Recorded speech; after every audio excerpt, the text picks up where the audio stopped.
करो।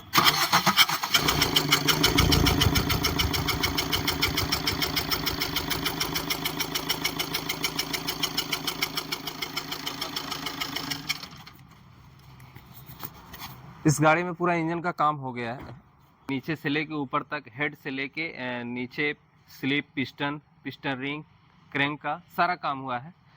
तो इसमें अगर आपको इसके बारे में नॉलेज है कि ये आवाज़ कहाँ से आ रही है तो प्लीज़ कमेंट करें।